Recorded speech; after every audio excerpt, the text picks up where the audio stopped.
Hey, what's happening out there? This is Halftime Prep Talk.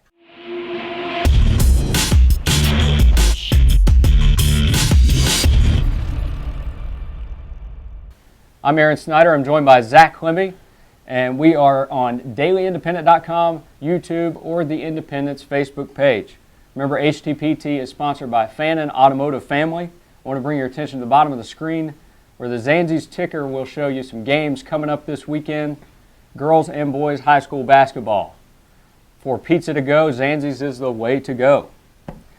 Zack, I want to talk a little bit first about our makeshift studio here. You know, if you look at our background here, we got some bobbleheads, some books that we're trying to show off and promote a little bit. Very impressive collection. Well, yeah, absolutely. We got a couple Mickey Mantle books back here. I'm a Mickey Mantle fan. Yeah. My grandfather's a Mickey Mantle fan, so it's always been ingrained in me I have to be a Mickey Mantle fan. And so, anyway, you know, we got our new background here. Of course, our former studio, it requires a green sheet. We're letting the secret out. Cat out of the bag right now. It requires a green sheet behind us right here in this room. Well, we've got an order in, and the website has informed us that it'll be here anytime between Monday and February. So, that's decent. It's not bad. That's a window. It's kind of like, to use a Matthew Sparks joke, it's kind of like, you know, when the cable guy says that he'll be there from anywhere from 8 to 5. So I like it. Clear out your schedule. College football playoff. We got to talk about this. Do I have to? Well, yeah, because I got to toot my own horn a little bit. Well, yeah. We got to revisit episode 12 of HTPT, and there was one prior to that too. That if you go back, you can look at it. You can watch any of these on YouTube if you have a free day, or you know, I heard the flu's going around. If you're laying in bed sick, look up Halftime Prep Talk on your laptop or iPad or iPhone or whatever device you got. But you'll go back and you'll notice that I'm not going to call myself a genius, but I did predict Alabama and Oregon to meet in the championship game, and that's still a very possible reality, isn't it? Would you be a genius if you predicted anything else? Because I think that's the most likely scenario. I don't care. I also said that, I told Matt, I said a few weeks ago, I said, you know, well, let's pick a team outside of the top 10 that has a good shot of making it in. And I said Ohio State, and they're in. I give them credit. Very impressive last Saturday. You know, is there a team in the country that has as good a third-string quarterback as Cardale Jones? I mean, they just kind of stockpile him down there, it seems like. You know, and really, you got to think about maybe Coach of the Year consideration for Urban Meyer for everything that they've gone through. Yeah, I think he's deserving of consideration at least, and we'll see what happens to them against Alabama or Oregon. But yeah, it'll be very interesting to see. And Florida State, of course, is undefeated. But here's one of my biggest problems with the whole process and the college football playoff process is the fact that the committee releases a top 25 every single week throughout the season. Of course, you know, that generates more interest and more conversation and more banter on ESPN. ESPN does love its ratings, so because of how much money they spend in order to do this, I don't know if the CFP has any choice but to do that. I guess so, but I would like for it to be, I'd like for them to just leave us in the dark and just reveal it at the end, just like NCAA basketball committee does. Have a selection Sunday. Right. Of course, you can have your AP and your USA Today rankings throughout the season. You can still talk about that. But the committee, I mean, do we really want to see Jeff Long, Arkansas's athletic director, get on camera every week and explain why so-and-so is ranked, you know, 15th instead of 16th on October 7th? I don't think so. So I know you might bring that up a little bit later in the show, maybe for our Two for the Road. Stick around for that. But we got a new segment this week, and it's called Balls in Their Court. We'll bring out the basketball for this. And Zack, I'm going to give it to you first. Basically, we want to feature a player that has our attention, a high school basketball player in the area that has our attention because of their performance of the past week. We look on the girls' side at Maggie Jackensook from Russell, and she's an interesting, kind of intriguing that she didn't get a lot of love from preseason coaches in our preseason poll. She didn't get a single vote, actually, out of the coaches that voted, which is by that, a little bit surprising. And we're not calling anybody out. It's just a statement of fact. And she's kind of one of those players that she's well enough known that she's not necessarily one of those that you would say she's showing up out of the middle of nowhere because she had some good games last year. But 2 double-doubles in the first week and a half of the season against Boyd and Bath County and was able to do some things to help Russell play well. And Russell dropped a couple of games the first week of the year to Boyd and East, but there's no shame in that. And I think most people thought it was Boyd, East, Lewis, Ashland, in some order at the top of the region. And Russell's making a case certainly to be included in that group. I think so too. And Jackamsook's a big part of why that is. Absolutely, absolutely, she is. She's, possible double-double every time. Mm-hmm. I got to talk about Trenton Walker for Lewis County on the boys' side. He's somebody that, you didn't hear much about last year because, they had Brett Ruckel, which is the school's second all-time scorer. Mm-hmm. Walker wasn't expected to do a whole lot outside of being kind of a role player, and he filled that role very nicely last year. But this year, he's kind of exploding onto the scene. Lewis County started out the season 3-0 in large part because of him. That Fairview game, they needed him desperately, and he came up huge in the fourth quarter, scored 13 of his, 19 total points in the fourth quarter against Fairview to really help them pull out that nice victory. So credit to Walker, credit to Joe Hampton for getting those guys all on the same page so quickly, considering how much they lost last year. And to start out 3-0 with wins over, including wins over Ashland and Fairview, pretty impressive start, and I think Walker deserves some attention for that. Very solid, and Lewis is one of those teams that just lost so much from last year, and to have had that start, 3 winnable games for them, but they still had to go out and do it, and Ashland's not an easy task regardless of what they have, and they were able to pull that out and really got off to a good start this year. Let's go to our three-point shot. Top 3 games this weekend, not really ranked in any order, but let's look at Thursday first. We're going to talk about the Eastern Kentucky Conference Tournament Finals. Let's talk a little bit about the girls' finals. It's going to be East Carter and Fleming County. Fleming and East are pretty familiar with each other. They seem to play in the EKC finals or at some point in the EKC just about every year. And Fleming is a dangerous team. They are not offensively explosive, but they've got a couple of girls, Martina Lytle and Christy Peterson, and some others that can put up some points. And everybody knows about East Carter and where they are. And Lytle and Kelsey Stumbo on the inside should be a pretty good matchup in that game. On Friday night, a slew of games to choose from, really. But we're going to highlight Greenup County and Lewis County. This game's going to be in Vanceburg. It's a district matchup there in the 63rd. You got Greenup County, who is the defending district champion, but they really had to. It was neck and neck that whole game last year in the championship game, and they had to fight tooth and nail to come out of that. Greenup County survived on a Jai Jackson putback. Jai Jackson's going to supply a tough matchup again for Lewis County. Lewis County does have some size this year with Jacob Keebler and Jeremy McCann. Those guys are 6'8", 6'4", but Jai is so athletic inside, and Greenup's got a great number of weapons outside of him too. And one guy that I know Matt Sparks and I have talked about a little bit that's kind of a glue guy for them is Austin Grooms. He's consistent pretty much night in, night out. He'll get in there. He doesn't care if he gets the headlines. He just goes in there and gets the job done. So that helps Greenup County. But that game should be an interesting one, I think. Absolutely. And Graham's a little bit more balanced than it's been. And you want to try to get Jai Jackson the basketball at some point every time down the floor. And if they're able to do that, then Graham's going to win a lot of basketball games this year. Saturday's a big one. We're going to talk to Pete Fraley a little bit about the Round Ball Classic. And Rowan County and Johnson Central was kind of the feature game that day. I believe that one's going to tip off about 5:15. So if you want to see some good basketball, I'd check out the Round Ball Classic. The whole docket is filled with good games. But Rowan County and Johnson Central, one of the best in the 16th, one of the best in the 15th. Let's see, let's let them duke it out and see who's on top right now. That'll be a great test, and those two teams are kind of different stylistically, so it'll be interesting to see who can get who in the other team's game and kind of impose their will on which coach is able to do that. A good battle of point guards, too, with Larry Whalen on Rowan County's side and then Braxton Blair for Johnson Central. Yeah, Blair was key for them last year and for Central in getting to the Sweet 16 and in winning a game when they got there. So absolutely. Very good floor general. Let's go to our 2 cents worth, where we'll pick a couple items from the point guard's dime on Monday and the Monday column, kind of put them up for discussion. First, we mentioned 15th and 16th going at it with Rowan and Central. Let's talk about that a little bit more. 15th region offenses have been on fire so far. You look at Johnson Central.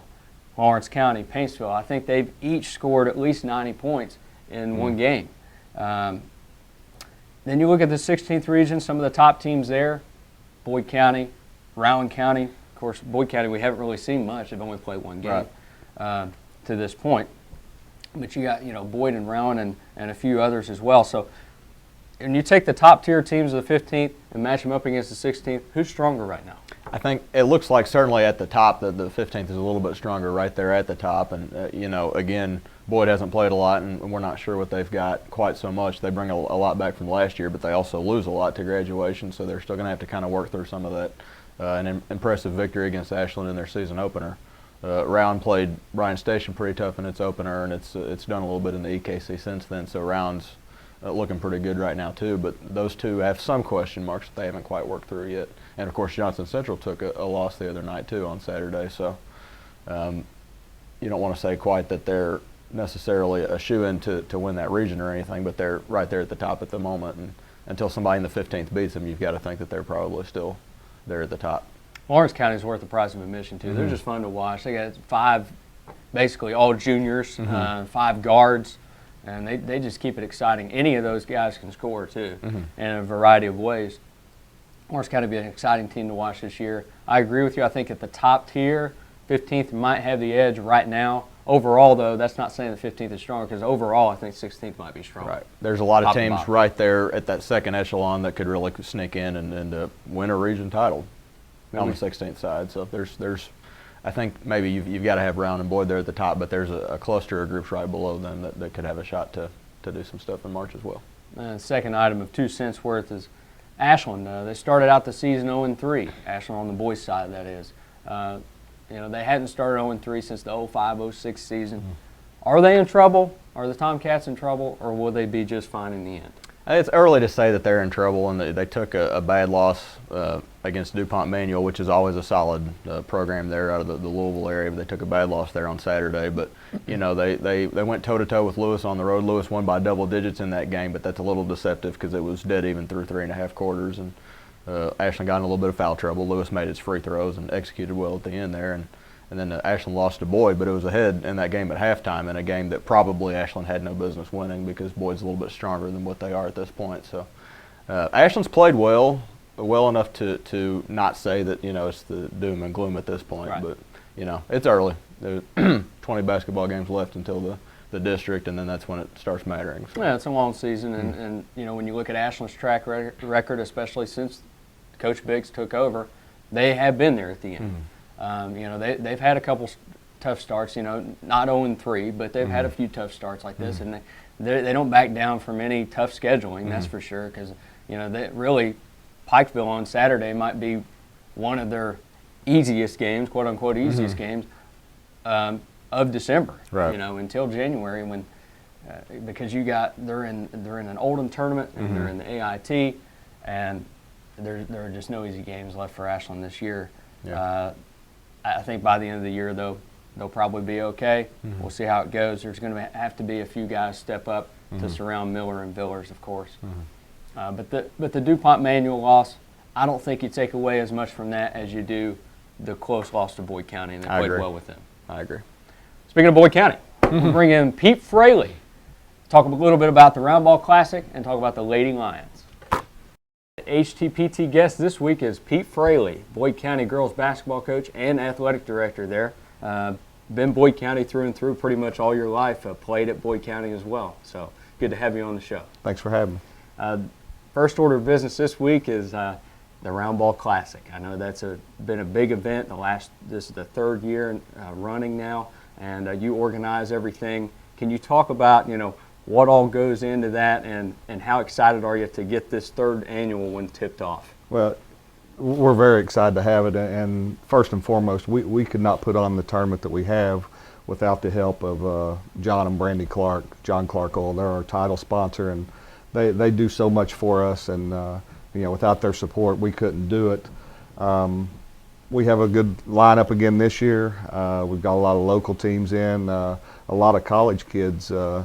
Kids being recruited by colleges that are coming in, so that's always good that our local people can come out and watch and see some really good college athletes. Absolutely. Friday night, you got Boyd County and West Carter girls, so you'll be coaching in that first game, and then followed by Boyd County boys and Elliott County. And then Huntington Prep is the 9 o'clock game against West Oaks Academy from Orlando, Florida. Huntington Prep is a staple in this event as well. They always play the first and second nights. It's always exciting basketball. Outside of Huntington Prep, the rest of it's good too. But then when you get Huntington Prep on the floor, it's like, wow, of course, you brought in Andrew Wiggins a couple of years ago, and so it's got to be.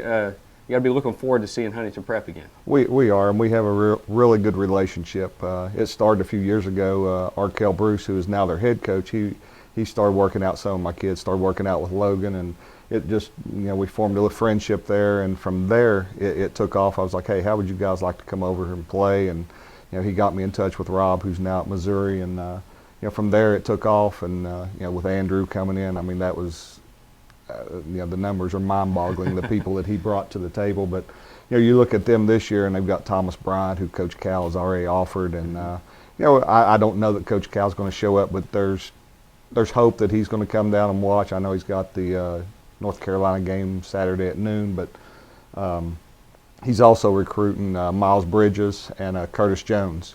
They were on campus 2 weeks ago for an unofficial visit. So, Prep's loaded, and West Oaks, they've got one kid that's already committed to Rutgers, and then they've got a couple others that are being recruited by New Mexico, Evansville, East Carolina, Wichita State, and some pretty good-sized kids. I mean, you're looking at 6'10", 6'11". They've got a 7'2" 8th grader. Wow. From Sudan. That's amazing. So, the floor is going to look really small when you put those kids out there. And I know a couple years ago when they had Wiggins and all the kids, I mean, the floor, high school floor looks really small when you've got 7-footers out there running around. So we're excited about that. And our first game, we opened up with West Carter. It's kind of tough for us to get opponents from very far away, being a school night, and also Sure. West Carter was gracious enough to come over, and that's one of, we're going to use that as a home game for us. But our boys will play Elliott County, who has a really exciting team, and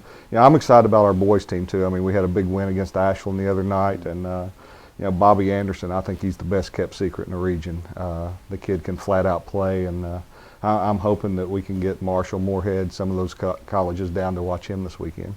Yeah, I mean, it's always a great showcase, and like you said, it's kind of neat to see some celebrities walk in there when you have some coaches representing Cincinnati, Tennessee, even Kentucky at times. And I know you'll have a table there along the baseline that Right. you might see a couple guys walk in representing some colleges that are pretty well known. That's the hope. A few years ago, like you said, we did have Tennessee, Orlando from Kentucky came down, Eastern, Western Kentucky. They were all represented. So hopefully we can do that. On Saturday, we've got the Ashland girls, so we've got a little local flavor. They're playing Mason County, who's a really good team. And Ashland's got 4 kids being recruited by Division I schools.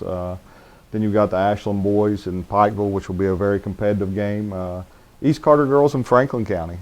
Franklin County has a kid, Malika Frank, who's really, really good, and I know there's a lot of colleges coming in to watch her play. And then, of course, East Carter's got Kristen and Haley, who are getting D1 looks. So that'll be exciting. You follow that up with Round County and Johnson Central. I mean, Johnson Central's the #1 rated team in the 15th, and Round County is in our region. Then again, Prep plays Walnut Ridge, and Walnut Ridge has been here before, correct? No, that was Walnut Hills the last 2 years. Okay. They were out of Cincinnati. Walnut Ridge is out of Columbus. Okay. They're a really strong team. I got in touch with them through a friend up in Sandusky, Ohio. He was like, you need to get these guys. They've got some kids who are being recruited. Then our boys finish up with Wheelersburg, and Wheelersburg's always a tough opponent. So full 2 days of basketball. 9 games. We cut things up a little bit this year. Our attendance wasn't as great as we would like, so student tickets are going to be $5 this year, both Friday and Saturday. Friday night, adult tickets are $5. Now Saturday, adult tickets will be $10, but that's for all day though. That's $10 for 6 games. So, however you want to cut that up, that's not a bad price. 6 quality games. Very quality games. Tips off Friday at 6 and then Saturday at 12:30 at Boyd County Middle School. Switching gears a little bit, going to your team, the Boyd County Lady Lions. a pretty good start to the season so far. I know you had a tough test there at Rio Grande against Logan. You guys took a loss there, but nothing to be ashamed of there, and especially when you look at some of the individual performances that you guys have had. One that stands out is Savannah Wheeler, 28 points in that game. Yeah, Savannah, she's flying under the radar a little bit right now, and I think you may have put in your column the other day that she's not Taylor Wheeler's little sister anymore, and the kid can play. She can play, and against Logan up there the other night, she got to the basket, got to the free throw line, and she's doing just an amazing job for us. I mean, I shouldn't say it's a surprise because I've seen her play and I know what she's capable of, but I didn't know that she would do it this soon. Right, and that's what I was going to ask you. Just the immediate impact this year. That had to be hard to expect from an 8th grader, no matter how talented she might be. An 8th grader, and not a very big 8th grader. I mean, she's a little over 5 foot tall, but you'd never know it.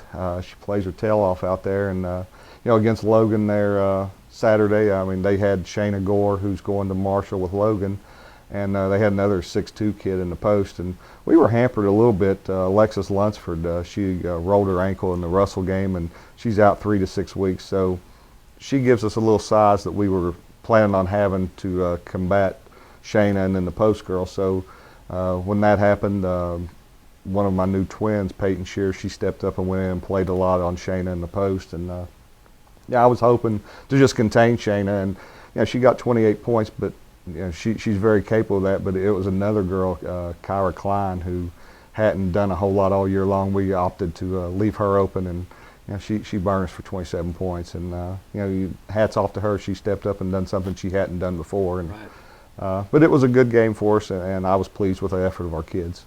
Yeah, you mentioned the twins, Peyton and Charity Shears, and Houston and Hunter Reeves.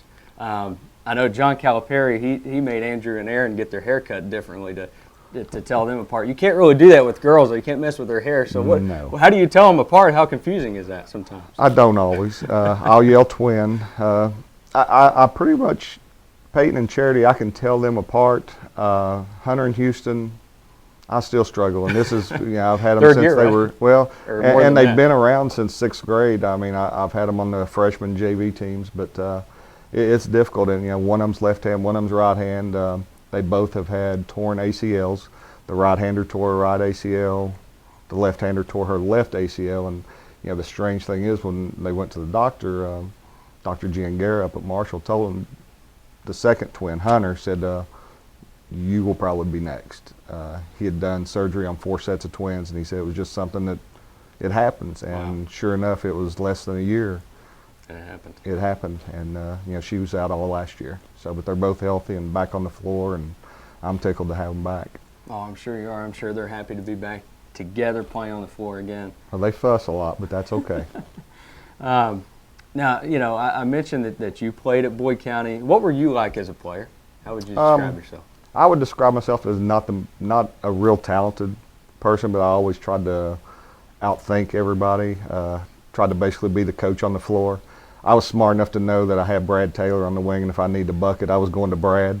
I had Jimmy Moore and Billy Nip, and I'm probably going to leave somebody out, but Jeff Lowe. I had really good people around me, and I knew who could score and when they could score, and I basically made it my job to get them the basketball. And you could be on a dead run going down the floor, and Coach Zorns would whistle, and it was just you stop. And he comes in the gym now some, and if he whistles, I'm listening. I mean, it's crazy how in tune we were. So basically, I was the coach on the floor. Do you see some of the same qualities that you had in your daughter, Logan? Logan, number one, she's a lot better basketball player than I ever thought about being. She thinks the game, she watches the game, she studies it. She's a team-first kid.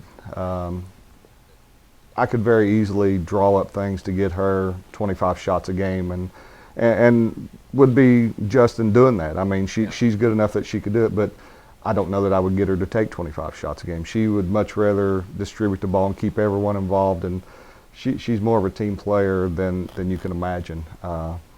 She's happy for Savannah when Savannah scored the other night, and she got the MVP up there, Logan. And, she was tickled to death for the kid, and she just wants to see us all do well. And the bottom line with her is a win. And if we get a win, whether she gets 2 points or 20 points, she doesn't care. Logan, of course, signed with Marshall just recently. Actually, it was in November 12th, I believe was the day that she signed with Marshall. As a parent, what was the recruiting process like? Well, it kind of went really quick. She was getting some letters and some phone calls, and we played in a tournament with her AAU team in Huntington. And I was at the gym that morning, and Coach Daniel just stopped me and said, "Hey, I need you and Logan to come on campus here soon." And we were running the tournament, and I was like, "Okay, Coach, we'll get with you." And he goes, "No, we need to see you soon." And I went, "Okay, we will." And we played that day, and Logan missed her first 5 threes and then went 9 for 10.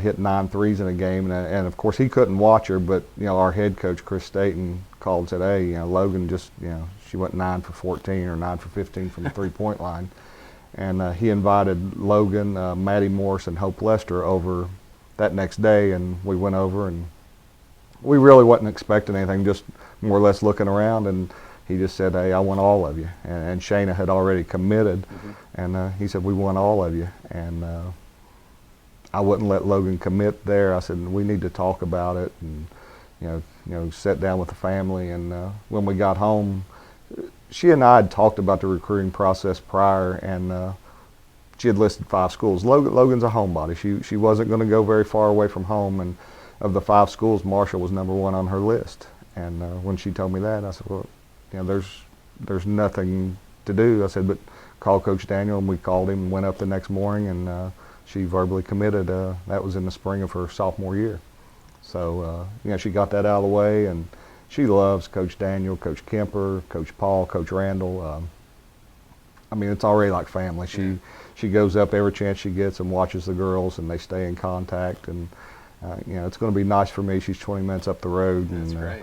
It's great for the area too. I mean, they get to see, they get to go and watch Logan. Those who have watched her in the stands at Boyd County can go watch her in Marshall easily. Absolutely, and the fact that she's going to go in there with 3 of her other AAU teammates, that made it a little easier for her, because, like I said, she's not a real outgoing kid, and she keeps she keeps them close, and she values their friendship. And her and Maddie Morris are probably the closest of the 3 kids that are going with her, and they'll be roommates, and they stay in constant contact. Maddie was at the game Saturday to watch, and she's cheering for Logan on one side and Shayna on the other side.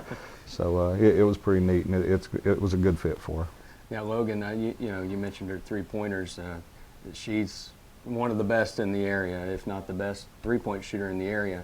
As far as expanding her game, though, you can tell she's made a conscious effort of doing that as well. She'll get inside and get some rebounds if she has to do that. I mean, it seemed like that really happened. That change really happened between maybe her sophomore and junior season.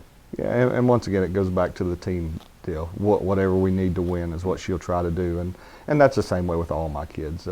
I've got Hunter and Houston out there who will do whatever it takes to win, whether it's if I need one of them to run the point, or I've even asked Hunter to run some post this year. I mean, she's 5'3", and she'll go down and run in the post, but all of our kids are very unselfish, and they'll do whatever it takes. And Logan is that way. I mean, she has expanded her game. She's rebounding a little more, and she guards a lot of post players, and she needs to get stronger, and that's one of the things that we've done. She's put on some extra weight, and she's lifting now, and we know that she's got to get stronger for next year too. But it's just a process. I mean, she's a kid who, it's tough for her to gain weight, but she's working on it, and hopefully she's able to do that. Talent level so high in this region, especially on the girls' side. So it's going to be another fun year, I think, between you guys, Ashland, East Carter, Lewis County, and there are others too, but those are probably the top 4. A long way to go until March, but a lot of things we'll find out in the next few months. Absolutely. It's the region, girls basketball in our region has really grown, and I always throw it back to Hop Brown. I admired the man and what he done. Didn't like him because he was always kicking our tails, but he done so much for the region in basketball, and it's raised the bar. I mean, you look out there now, and our coaches, we have really, really good coaches, and everybody has good players.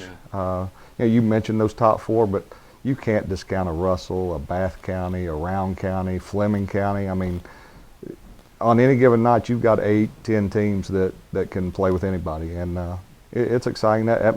It's fun. Yeah. It's not always fun to coach against, but it's okay. All right, Coach. Well, we really appreciate you joining us here on the HTPT set, and best of luck the rest of the season. All right, thank you. We're back. It's HTPT's Two for the Road time. Yeah. I'm going to talk about Marvin Lewis and his comments about Johnny Manziel, who was named the starter for the Browns. This weekend, the big showdown in Cleveland, the Bengals and the Browns. A lot on the line. You know, the Bengals are 8-4-1. Marvin Lewis, though, speaks a little out of character this week. I got to admire the passion and maybe the motive to pour some gasoline on the fire, but the fire was already white hot. I'm not sure exactly what he was thinking.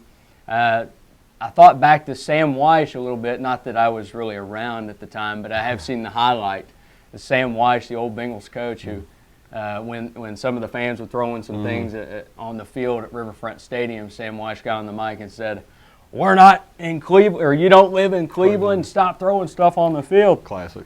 That was a classic for sure. But Marvin Lewis calls Johnny Manziel a midget. And I'm not so sure about that. Manziel is listed at 5'11" and 3/4. How tall is Marvin Lewis? That's my question. I think Marvin Lewis, Probably shorter than 5'11". I would say he's shorter than Johnny Manziel. Kind of funny. So I don't know. Maybe a midget is not really a term. It's kind of an offensive term at this point. We probably shouldn't say that. I'm only saying it because I repeated Marvin Lewis. But I think he should have gone leprechaun or something like that. Leprechaun doesn't really have a size connotation, does it? And Johnny Manziel kind of looks like a leprechaun when you look at him. I've never seen him wear like a green hat and a vest. But He probably should. Yes. We should do that for a graphic for the show. next time Hopefully he's hanging out with LeBron or something. we can maybe do that. show up in Johnny a top Manziel, like a little dancing elf or something. Do a jig. Or, you know, he's known as Johnny Football. Why didn't you just call him like Johnny Benchball? Because he's been on the bench all season. Cold. Take a shot at him. I like it. But don't call him a midget.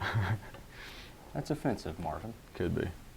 Well, just kind of looking at the college football playoff, of course, the top 4 teams are out, and it's Alabama, Ohio State, Oregon, and Florida State, not necessarily in that order. And a lot of, it's better than the BCS, I think, in that there will actually be at least some sort of a system where teams are eliminated and all that sort of thing. And you're never going to come up with anything that's going to satisfy everybody unless you have some kind of crazy quadruple elimination thing that starts in August and it runs all the way through the end of the year.